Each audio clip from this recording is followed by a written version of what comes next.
among men who looked 50. In vain he told her of the instability of the wholesale hardware business.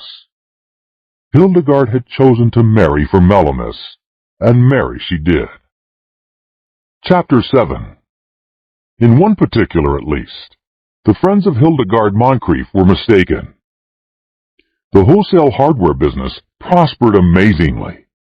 In the 15 years between Benjamin Button's marriage in 1880 and his father's retirement in 1895, the family fortune was doubled, and this was due largely to the younger member of the firm. Needless to say, Baltimore eventually received the couple to its bosom. Even old General Moncrief became reconciled to his son-in-law when Benjamin gave him the money to bring out his History of the Civil War in 20 volumes, which had been refused by 9 prominent publishers. In Benjamin himself, 15 years had wrought many changes. It seemed to him that the blood flowed with new vigor through his veins. It began to be a pleasure to rise in the morning, to walk with an active step along the busy sunny street, to work untiringly with his shipments of hammers and his cargo of nails.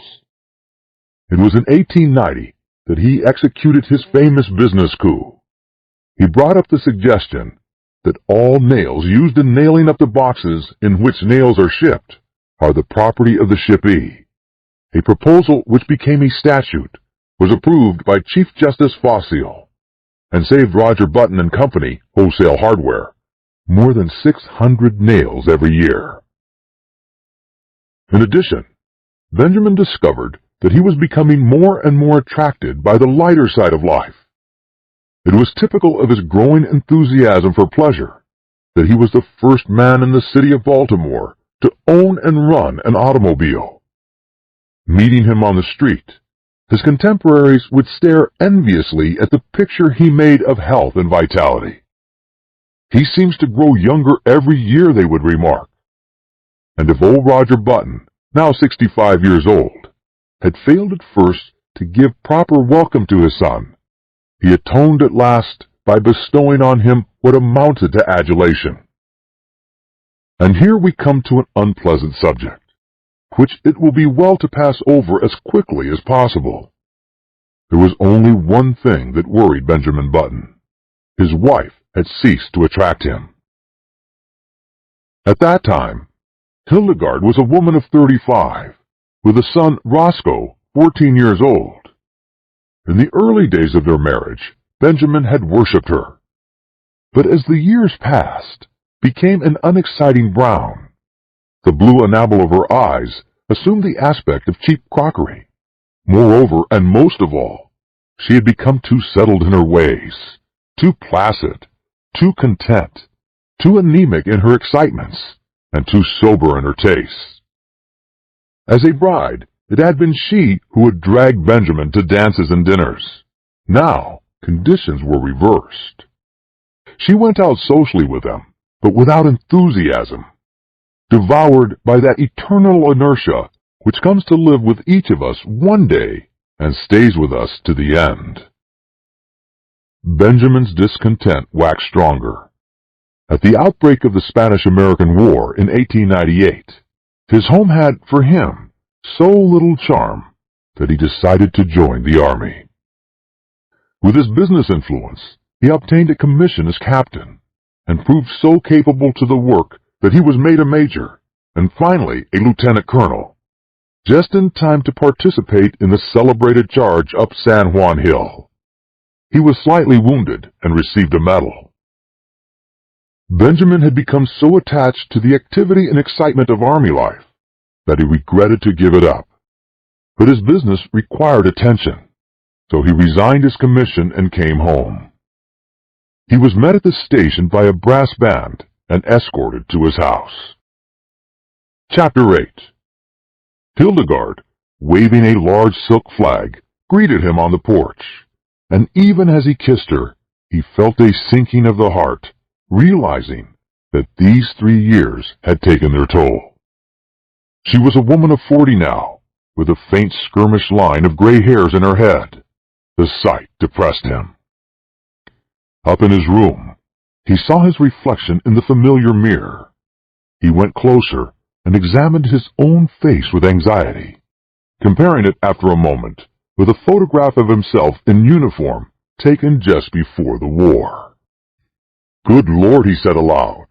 The process was continuing. There was no doubt of it. He looked now like a man of 30. Instead of being delighted, he was uneasy. He was growing younger. He had hitherto hoped that once he reached a bodily age equivalent to his age in years, the grotesque phenomenon which had marked his birth would cease to function.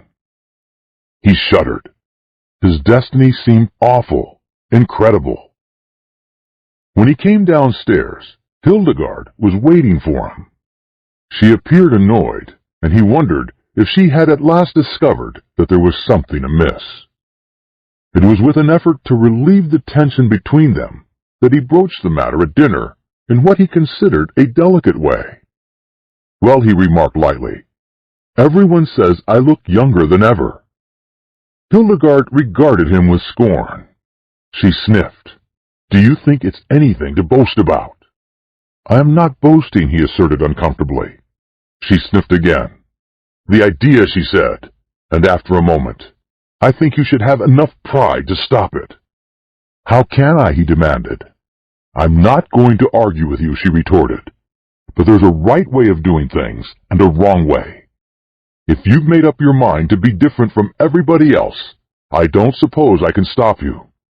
But I really don't think it's very considerate." "But Hildegard, I can't help it." "You can too. You're simply stubborn. You think you don't want to be like anyone else. You always have been that way, and you always will be. But just think how it would be if everyone else looked at things as you do. What would the world be like?"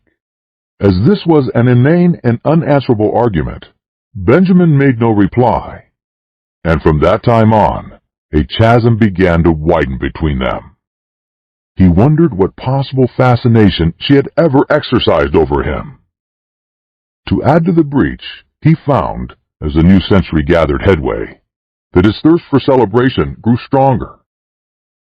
Wherever there was a party of any kind in the city of Baltimore, he was there, dancing with the prettiest of the young married women, chatting with the most popular of the debutantes, and finding their company charming, while his wife, a dowager of evil omen, sat among the chaperones, now in haughty disapproval, following him with solemn, puzzled, and reproachful eyes. "Look," people would remark, "what a pity! A young fellow that age tied to a woman of 45. He must be 20 years younger than his wife." They had forgotten, as people inevitably forget, that back in 1880, their mamas and papas had also remarked about this same ill-matched pair.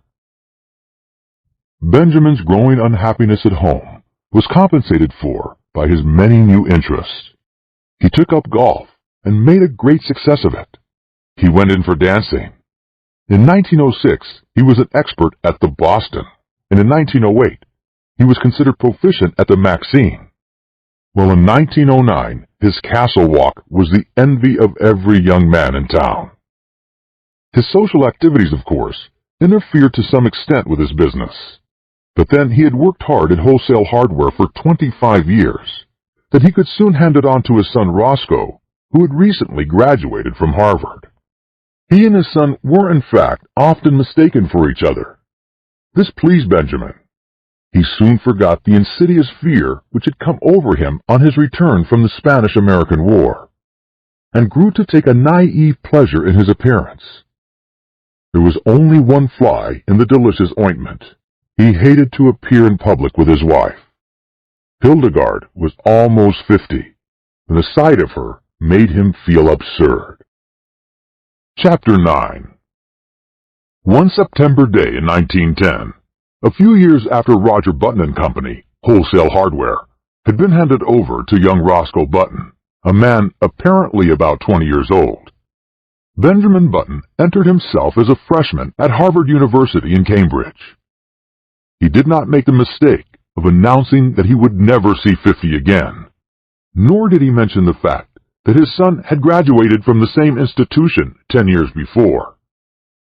He was admitted and almost immediately attained a prominent position in the class, partly because he seemed a little older than the other freshmen, whose average age was about 18. But his success was largely due to the fact that in the football game with Yale, he played so brilliantly and with so much dash and with such a cold, remorseless anger that he scored 7 touchdowns and 14 field goals for Harvard, causing 11 of the Yale men to be carried from the field unconscious. He was the most celebrated man in college. Strange to say, in his third or junior year, he was scarcely able to make the team.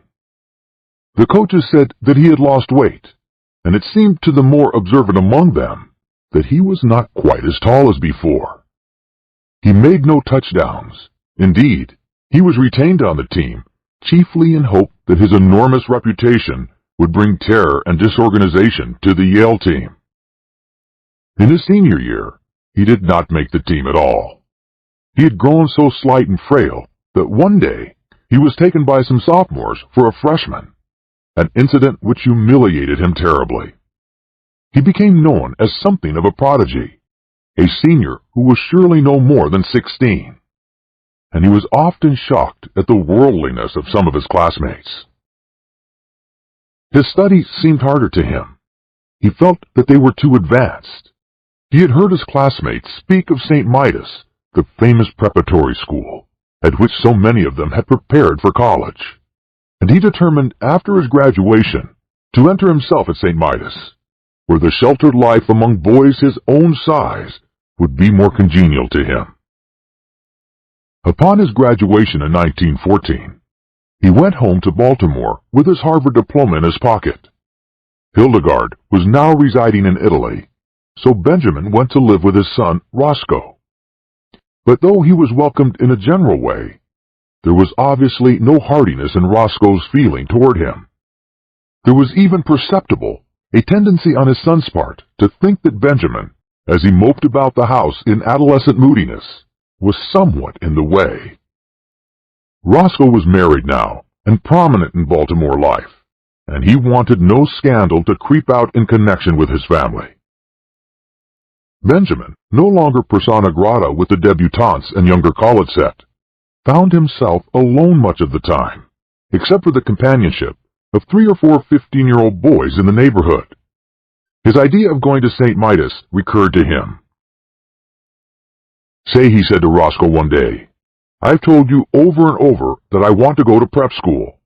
"Well, go then," replied Roscoe shortly. The matter was distasteful to him, and he wished to avoid a discussion. "I can't go alone," said Benjamin helplessly. "You'll have to enter me and take me up there." "I haven't got time," declared Roscoe abruptly. His eyes narrowed, and he looked uneasily at his father. "As a matter of fact," he added, "you'd better not go on with this business much longer. You'd better pull up short. You'd better—" He paused, and his face crimsoned as he sought for words. "You'd better turn right around and start back the other way. This has gone too far to be a joke. It isn't funny any longer. You behave yourself." Benjamin looked at him on the verge of tears. "And another thing," continued Roscoe.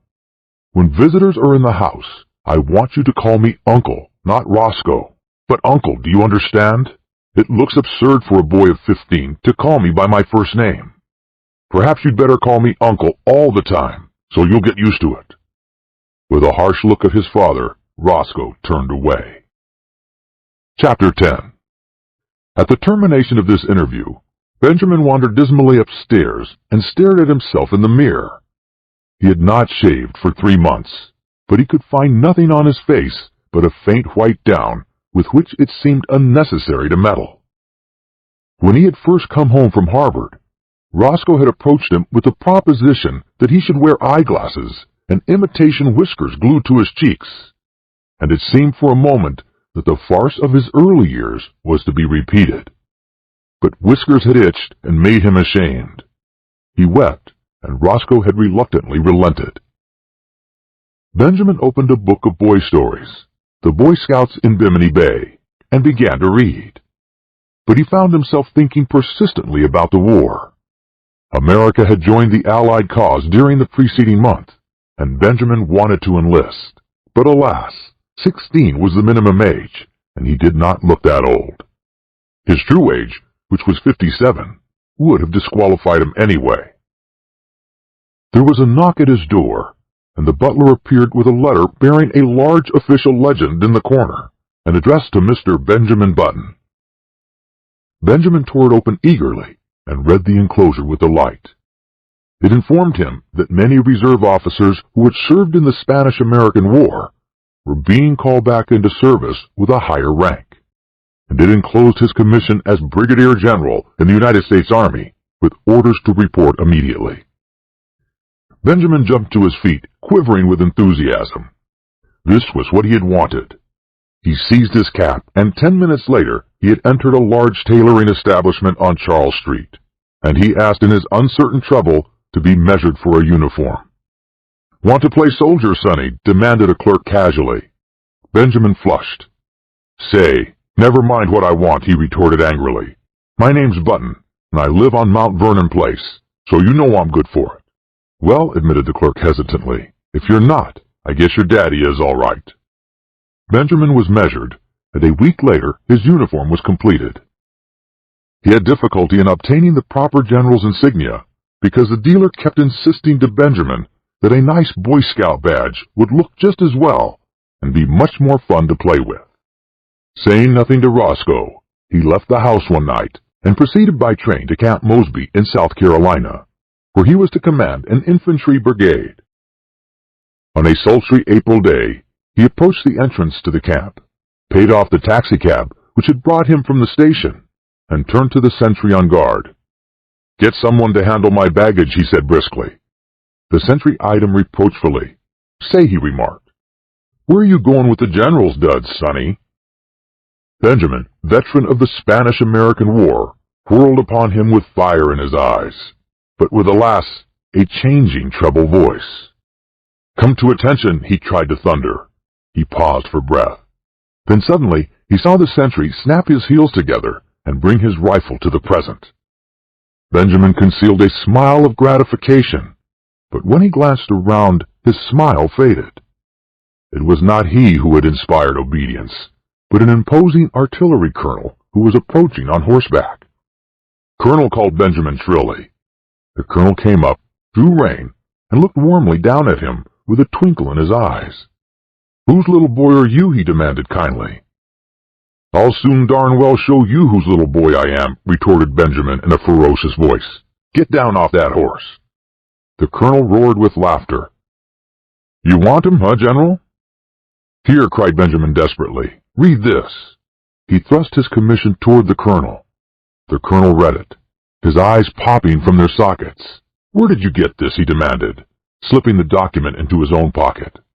"I got it from the government, as you'll soon find out." "You come along with me," said the colonel with a peculiar look. "We'll go up to headquarters and talk this over. Come along." The colonel turned and began walking his horse in the direction of headquarters. There was nothing for Benjamin to do but follow with as much dignity as possible, meanwhile promising himself a stern revenge. But this revenge did not materialize. 2 days later, however, his son Roscoe materialized from Baltimore, hot and cross from a hasty trip, and escorted the weeping general, sans uniform, back to his home. Chapter 11. In 1920, Roscoe Button's first child was born. During the attendant festivities, however, no one thought it the thing to mention that the little grubby boy, apparently about 10 years of age, who played around the house with lead soldiers and a miniature circus, was the new baby's own grandfather. No one disliked the little boy, whose fresh, cheerful face was crossed with just a hint of sadness, but to Roscoe Button, his presence was a source of torment. In the idiom of his generation, Roscoe did not consider the matter efficient.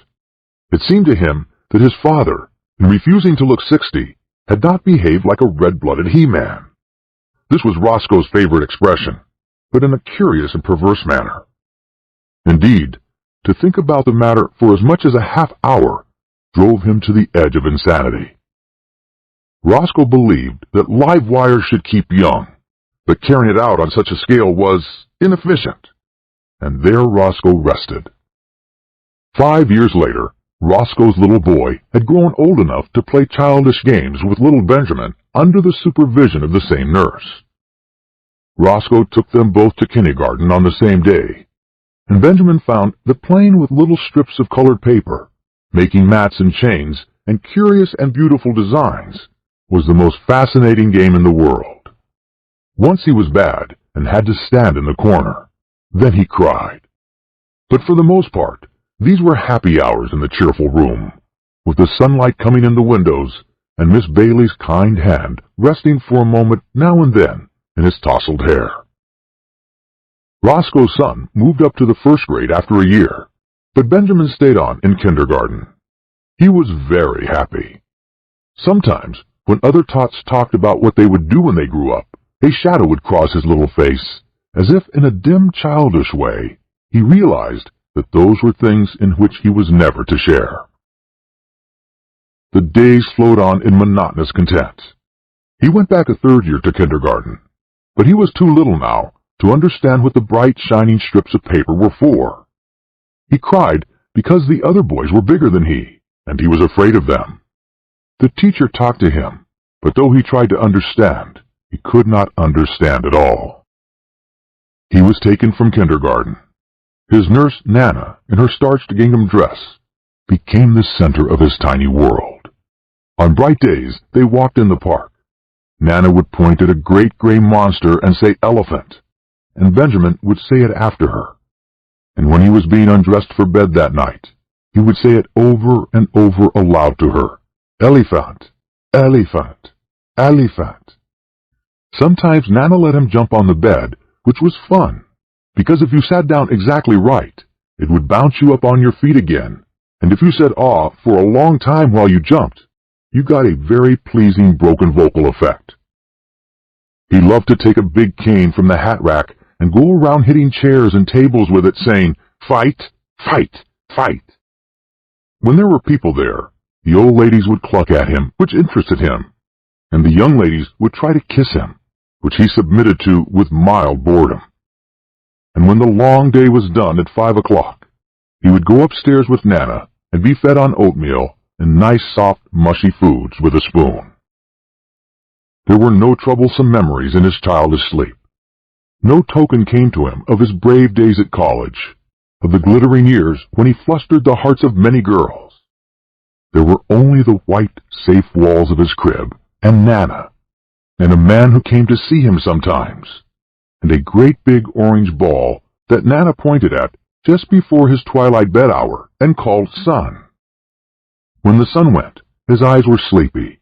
There were no dreams to haunt him.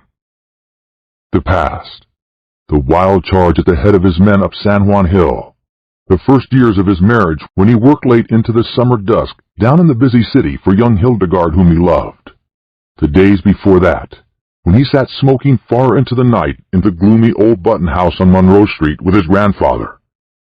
All these had faded like unsubstantial dreams from his mind, as though they had never been. He did not remember. He did not remember clearly whether the milk was warm or cool at his last feeding, or how the days passed. There was only his crib and Nana's familiar presence, and then he remembered nothing. When he was hungry, he cried. That was all. Through the noons and nights, he breathed, and over him there were soft mumblings and murmurings